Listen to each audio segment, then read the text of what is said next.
Buenas tardes. Les doy la bienvenida al canal, esperando que pasen un rato entretenido entre las tinieblas de la historia.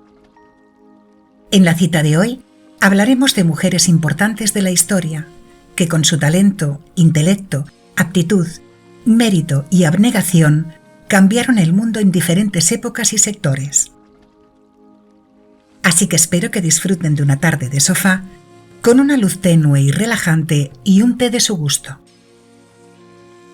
En el programa de hoy, Rosa Xanina, Ídez Cabell y Clara Campoamor. Bienvenidos al Rincón de las Historias. Audiomisterios.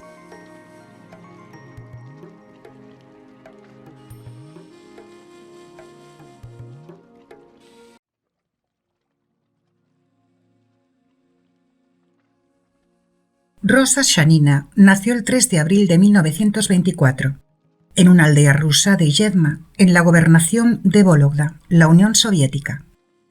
Su padre decidió llamarla así en honor de la revolucionaria Rosa Luxemburgo.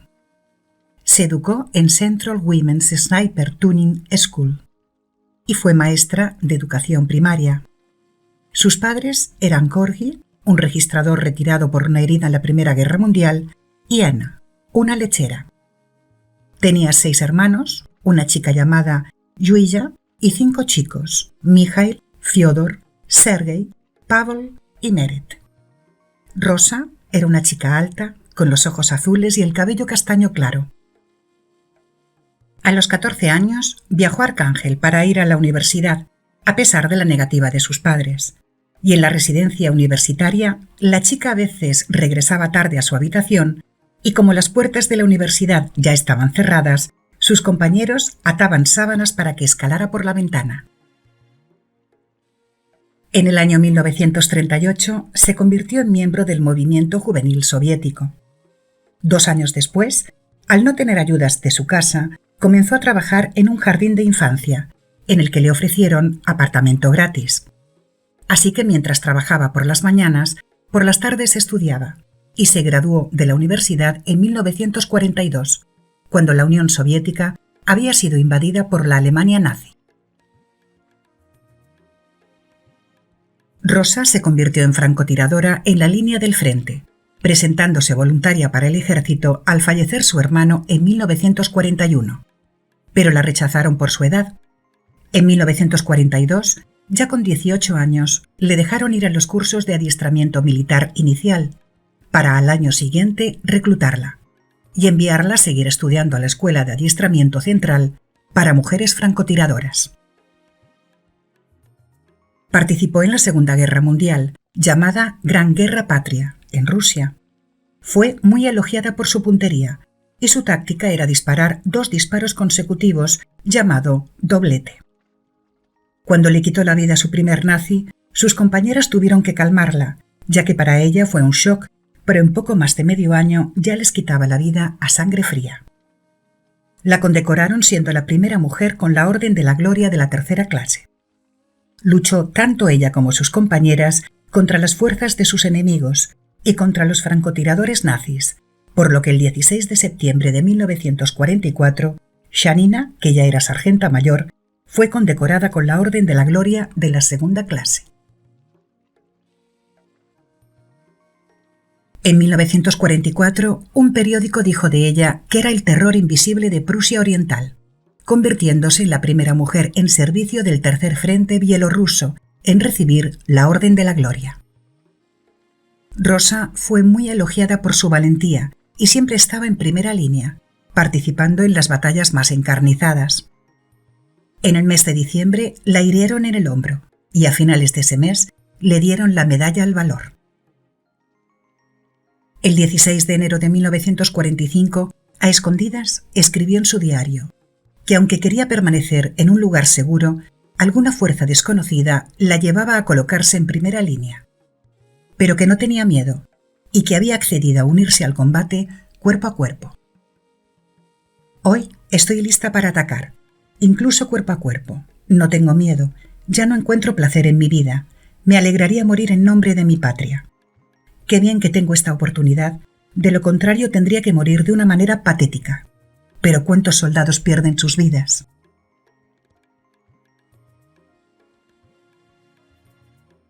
Fallecieron 72 de los hombres de su batallón, siendo un total de 78, y ella misma estuvo a punto de que la mataran. Hirieron a Shanina mientras protegía a un oficial herido. La encontraron unos soldados destrozada y con el pecho abierto por una granada. Falleciendo al día siguiente, 28 de enero de 1945, con 20 años de edad, y siendo sus últimas palabras las que le dijo a una enfermera, arrepintiéndose de haber ayudado tan poco. Shanina fue enterrada bajo un peral en la orilla del río Ala, ahora llamado Lava. Escribió un diario de combate a pesar de estar prohibidos en el ejército soviético. Para proteger el secreto militar, nombraba a los heridos y fallecidos como rojos y negros. Su diario de combate se publicó en 1965. Lo guardó un corresponsal de guerra durante 20 años y lo formaban 3 cuadernos finos, cartas y datos de su registro de francotiradora.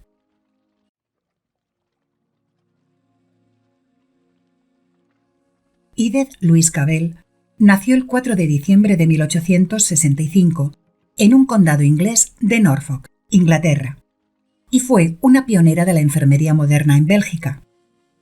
Era hija de un reverendo, Feruet Cavell, que inculcó a sus hijos, siendo ella la mayor de 4 hermanos, el amor al prójimo y el ayudar a los más necesitados.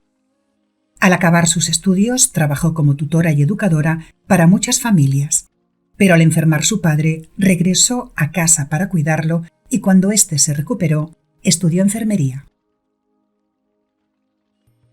Con 30 años empezó a trabajar en el London Hospital, de prácticas, y 11 años después, en 1907, la reclutaron como enfermera jefe del Instituto de Kendal, para meses después fundar l'École belge d'infirmières diplômées, siendo ella su directora. Al empezar la Primera Guerra Mundial, tanto el hospital como el instituto pasó a formar parte de la Cruz Roja, del que era presidente el doctor Antoine Depage. Edith se convirtió en agente del servicio secreto británico. Al ser invadida Bélgica por los alemanes, ordenaron que a todos los heridos peligrosos o sospechosos los sacaran del hospital. Por lo que Edith dejó el espionaje y comenzó a ayudar a multitud de soldados para que escaparan a un país neutral, a través de una red de evasión formada por belgas de la zona y franceses. Pero el 3 de agosto, un espía alemán infiltrado descubrió la red, por lo que la anularon y detuvieron a Edith Cavell, entre muchas más personas, y la apresaron en la prisión de Saint-Gilles. La condenaron a muerte el 11 de octubre de 1915. Ella admitió todos los cargos sin defenderse ni negar nada, y la noche anterior le confesó al capellán de la prisión que no sentía odio hacia los alemanes y que no temía la muerte, porque había visto tanta en el hospital que la conocía demasiado bien. Hugh Gibson, el primer secretario de Bruselas de la representación de Estados Unidos, que aún no habían entrado en el combate, habló con von der Lancken, el gobernador alemán de Bélgica, para posicionarse a perdonar la vida de Edith Cavell, por haber salvado muchas vidas alemanas y aliados, y por su honestidad al admitir sus cargos. Pero el conde Haag comentó que prefería ver fusilada a la señorita Cavell que ver el mínimo daño infligido al más humilde de los soldados alemanes, y que solo lamentaba no tener 3 o 4 viejas inglesas que fusilar.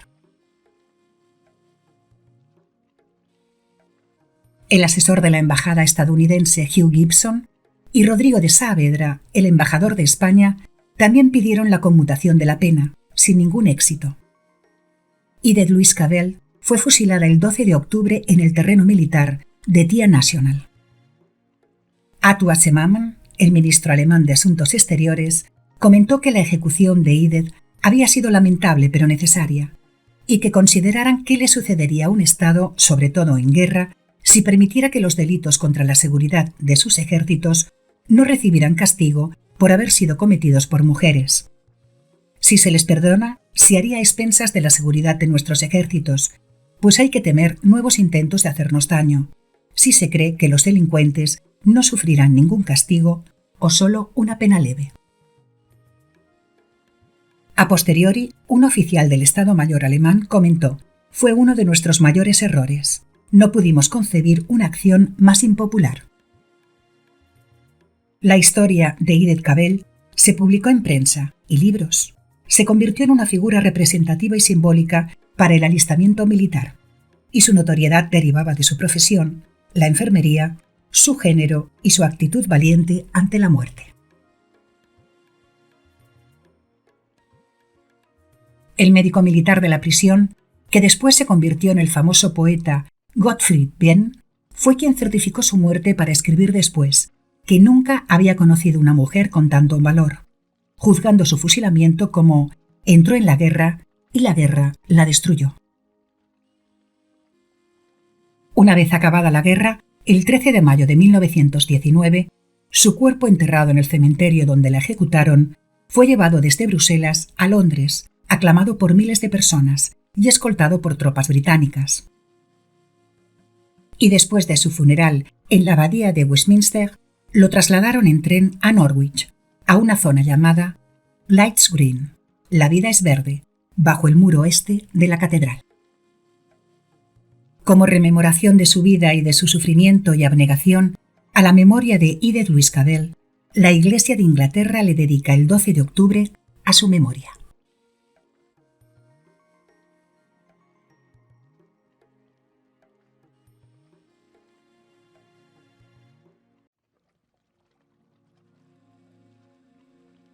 Carmen Eulalia Campoamor Rodríguez nació en Madrid el 12 de febrero de 1888. Era hija de un contable en un periódico, Manuel Campoamor, y de Pilar Rodríguez Martínez, costurera. Aunque ella era nacida en Madrid, su padre provenía de Cantabria y Asturias y la madre de Toledo. Ella se llamaba Carmen y no se convirtió en Clara hasta la muerte de su hermana en 1889, 2 años mayor que ella, la cual llevaba ese nombre, y la inscribieron en el registro civil con el nombre de Clara, cuando ya contaba 1 año. Tenía 2 hermanos, Manuel e Ignacio, que fue un político que ocupó un cargo importante en la Segunda República. Su padre falleció cuando ya tenía 10 años, por lo que tuvo que dejar de estudiar para ayudar a la familia, trabajando de dependienta, telefonista y modista, hasta que consiguió una plaza en las primeras oposiciones de junio de 1909, como auxiliar femenina de segunda clase del Cuerpo Auxiliar de Telégrafos del Ministerio de la Gobernación. Por lo que la destinaron a Zaragoza y San Sebastián después, durante 4 años. 5 años después, consiguió una plaza por oposición en el Ministerio de Instrucción Pública, con el primer puesto, por lo que pudo regresar a Madrid, donde la destinaron a trabajar como profesora especial de taquigrafía y mecanografía en escuelas adultas. Más tarde, alternó este trabajo con el de auxiliar mecanógrafa en el Servicio de Construcciones Civiles del Ministerio y traductora de francés. El trabajo que la llevó a interesarse por la política fue cuando trabajó en La Tribuna, siendo secretaria del director Salvador Cánovas Cervantes, y es ahí donde publicó en 1920 sus primeros artículos.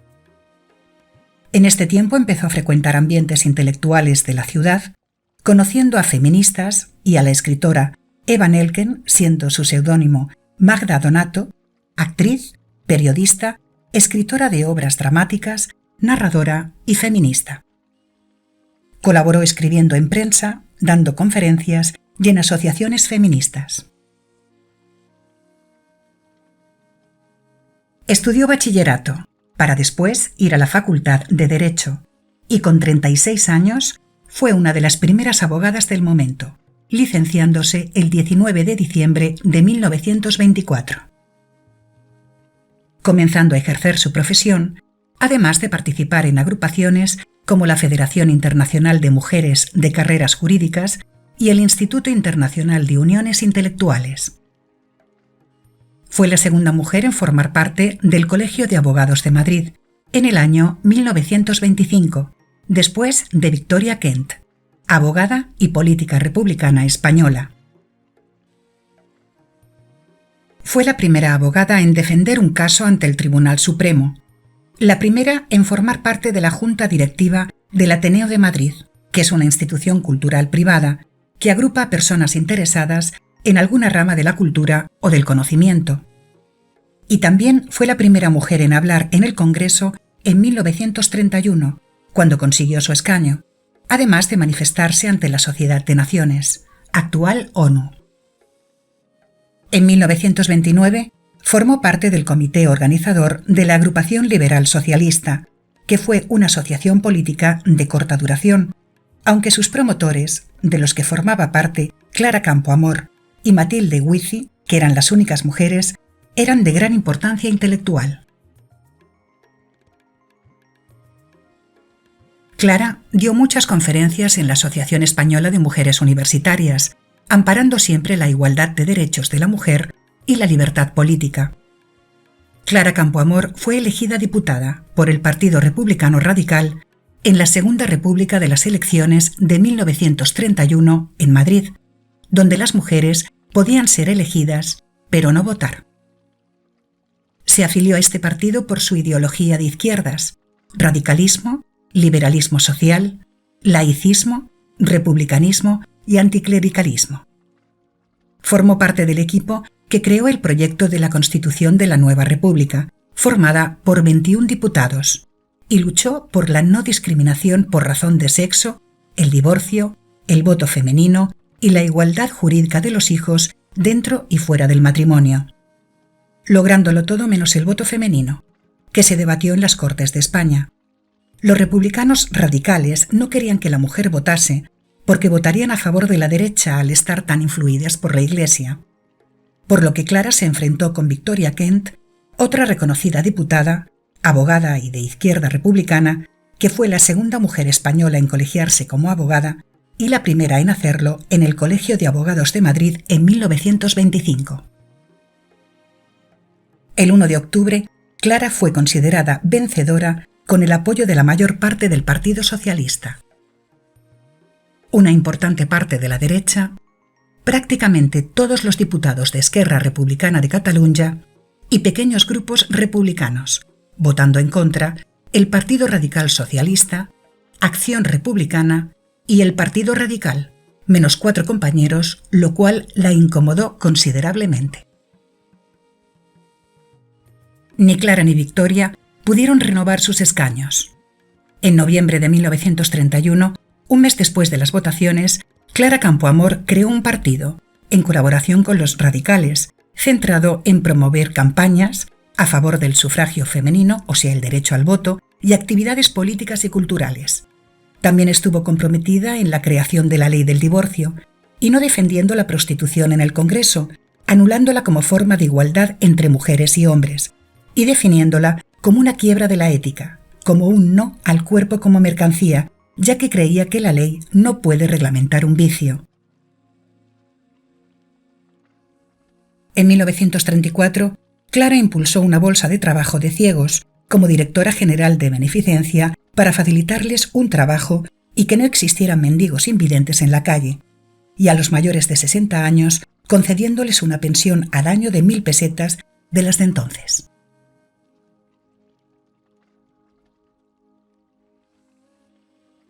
En 1935, su organización se sumó a la izquierda republicana y más tarde abandonó el Partido Radical. Escribió un par de libros en 1936, testimonios personales de sus luchas parlamentarias, Mi pecado mortal y El voto femenino y yo. Cuando estalló la Guerra Civil, se exilió en la ciudad suiza Lausana, huyendo por temor a represalias de Madrid. Ella dijo: la anarquía que reinaba en la capital ante la impotencia del gobierno y la falta absoluta de seguridad personal, incluso para las personas liberales, me impusieron esta medida de prudencia. Al ganar Franco se abrió un procedimiento contra ella, acusándola de masona, afirmando que era parte de una asociación secreta y extendida universalmente, por lo que al volver a España habría sido condenada a 12 años de prisión. Escribió obras sobre feminismo y su experiencia en la política. Estuvo viviendo en Buenos Aires, dio conferencias y escribió biografías. Intentó volver a España en 1940, pero no lo hizo por su procesamiento. En Suiza, acabó trabajando en un bufete de abogados en 1955, hasta que perdió la vista. Y falleció el 30 de abril de 1972, a causa del cáncer, teniendo que ser incinerada para poder llevar sus cenizas clandestinamente a España, ya que no se permitía que su cuerpo fuese trasladado. Enterrando sus cenizas en el Panteón de la familia Montsorriu, en el cementerio de Polloy, en San Sebastián. Según su biógrafo, aún existen muchísimos rincones para indagar en sus secretos y en la vida de Clara Campoamor. Gracias a ella, vivimos en un país más justo.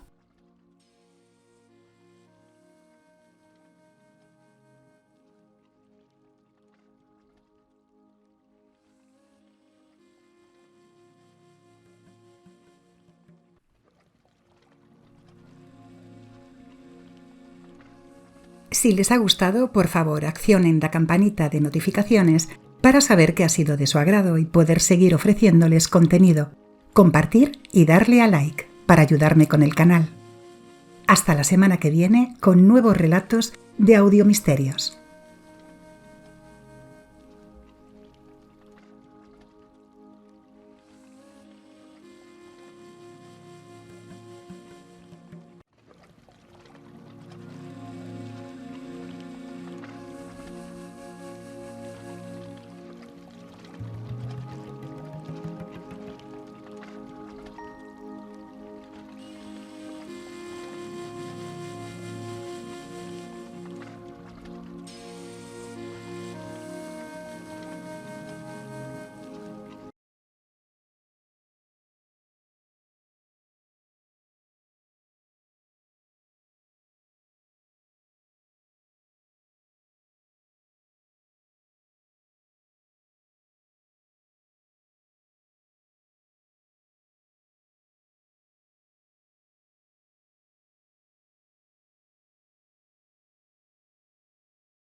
Si les ha gustado, por favor, accionen la campanita de notificaciones para saber que ha sido de su agrado y poder seguir ofreciéndoles contenido, compartir y darle a like para ayudarme con el canal. Hasta la semana que viene con nuevos relatos de Audiomisterios.